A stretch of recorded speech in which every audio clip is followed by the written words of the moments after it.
Hello and welcome to the sailing adventures of Scamper.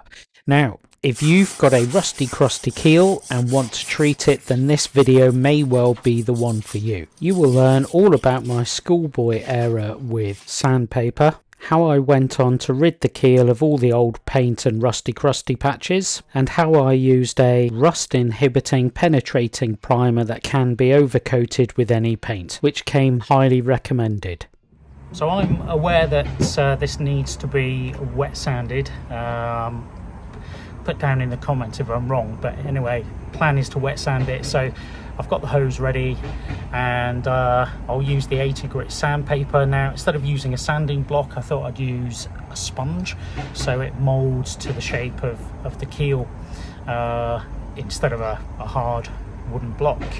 I've got some safety equipment. I've got a pair of goggles, got a respirator, and some marigold gloves just to keep the hands drier and warmer, as it's still a bit chilly, although it's quite a nice day today. So let's get started and see how it goes.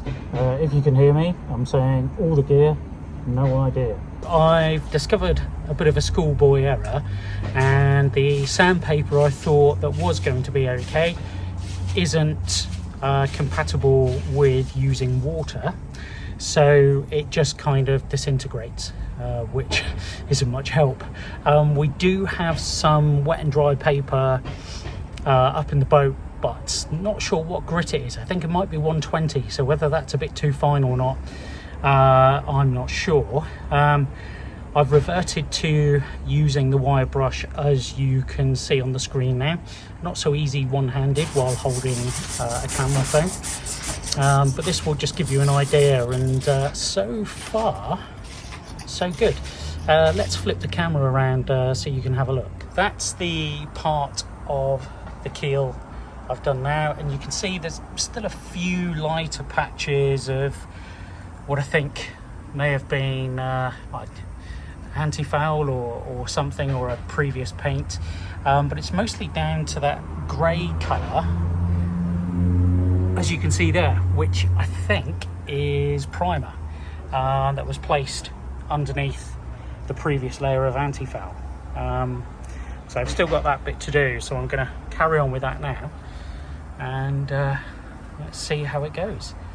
That is the keel brushed off, and I say brushed off because the sandpaper disintegrated because it wasn't the type of sandpaper that could get wet.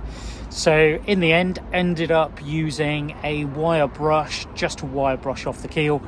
It's not such a bad thing. It took off some of the whiter paint. I don't know whether it's a past anti-foul or something else, and it looks like I've taken most of it back to the grey undercoat, which is the same as what is on the hull. Also, at least with the wire brush, I've taken off all of the loose paints, bubbles of rust and everything like that, with use the scraper on the wire brush for that, which has helped. The paint that I'm going to use to treat the keel is a rust inhibitor that draws out any water and air from the rust and seals it. It's good to be put onto any paint, and more importantly, because it's designed for kind of difficult environments such as salt water, you can put single pack or double pack or 2-pack anti-fouling on top. We are going to use International Micron 350 simply because feedback that we've had in the area said it works quite good, because we're moored on the Tamar, which can get rather brackish, particularly after heavy rain.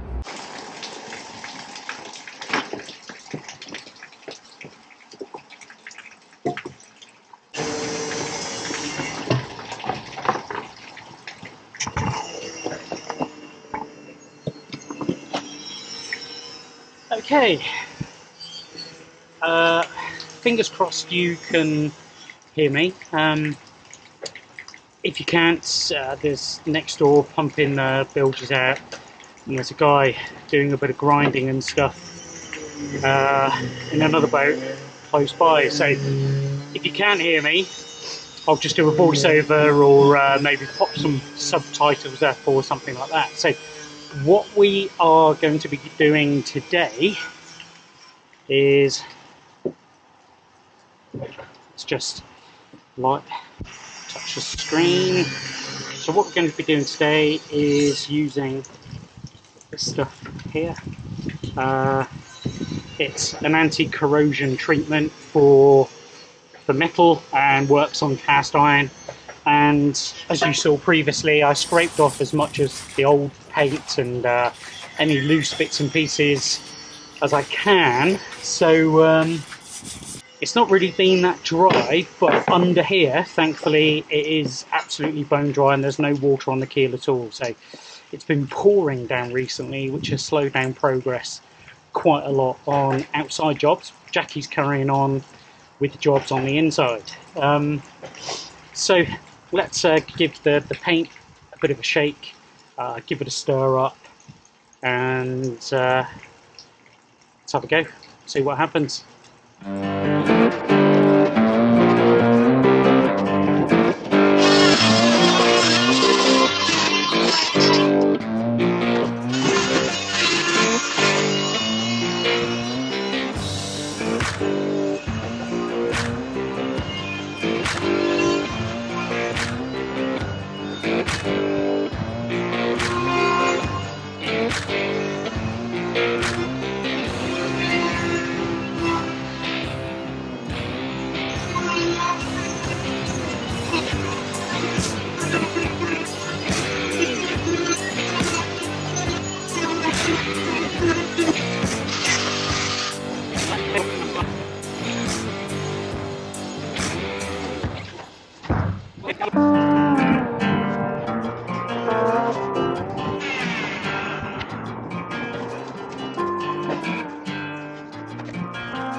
That is the keel pretty much covered. I've done as they instructed and put it on pretty lightly, so you can still see patches and stuff like that underneath the paint.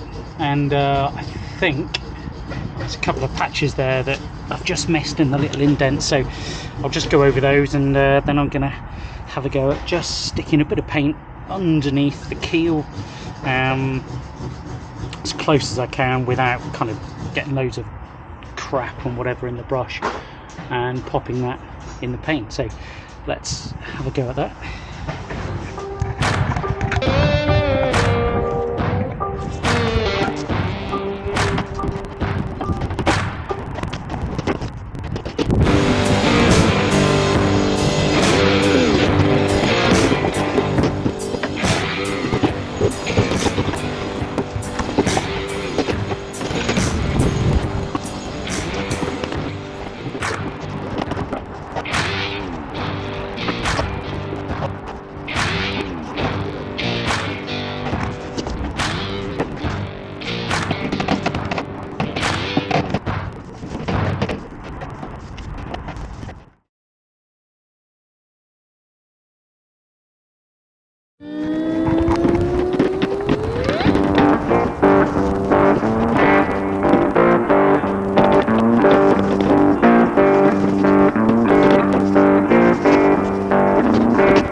Oops, a little bit of paint on the lens.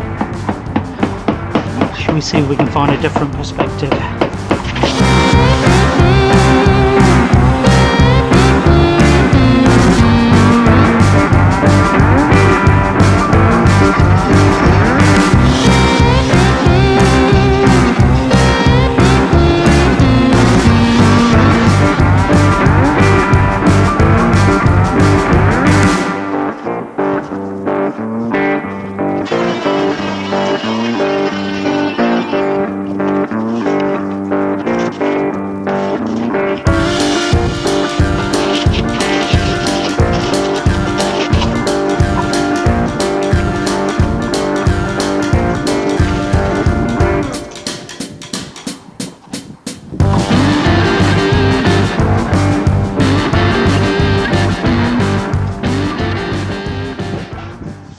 Battery's just about to run out on the Insta. I've got another one inside, but I think you've probably seen enough of me painting the keel with the anti-corrosion paint from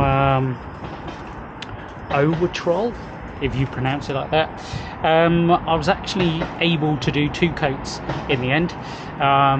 One coat on either side, left it a little bit, came back and did another coat, so it's looking a lot better than it was. So we'll see how that dries. Not particularly warm today, but it's well within the temperature limits of the application, and put it on quite thinly initially, but 2 coats has covered it really quite well. So everything is now covered, and we'll see how that turns out when we come back again next weekend. Isn't it absolutely amazing what a paint of coat can do? If you do use something different to treat your keel, please do let us know in the comments below. We are always interested in picking up tips and tricks. We hope you've enjoyed watching and today's video was useful. Please do like the video, subscribe to the channel, and in the next video we will be cleaning the hull above the waterline and preparing it for possibly a bit of polish. Thanks for watching, and see you in the next one. Cheers. What else do I want to say? Yeah, so that's another job off the list.